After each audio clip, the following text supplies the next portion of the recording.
abaturani bagira ngo bakatera akaruru kubasa kuronda bebembeza kurwanisa abashuma konka bakaguma biremere.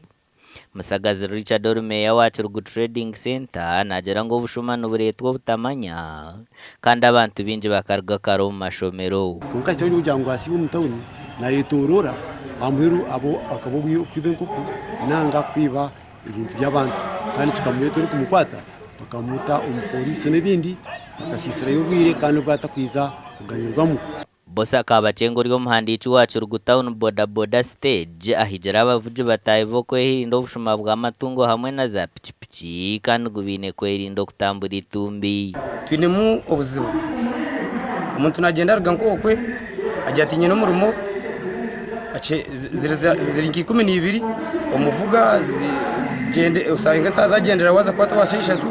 umuseruze zone 23 kunazi kugambira tugira twakuriyetingaho group emwe y'abantu batanu ukureba ngo abantu batanu Brussels twakwatanisa nabo neza kuba big team kandi kibasa kwiza tuyamba kandi twikizangana ngo mushuma wena ubara yongere kukwata hariho evidence cyiko mwomesereza ngo ayibire umushuma ubwo natekwa kuguma twago mu mbuga z'amateka kandi afubirwe agende nyamishekera mu prisons.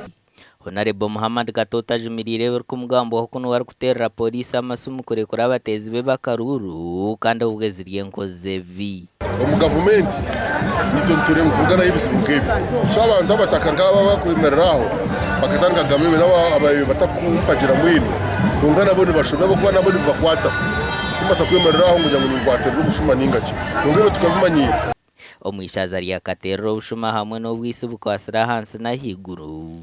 kandi buri kwezi kwa kabiri hamwe no kwezi kwa mwenda ebikorwa nk'ebintu byeyongera. Gasha kwa Chiru Ramadan.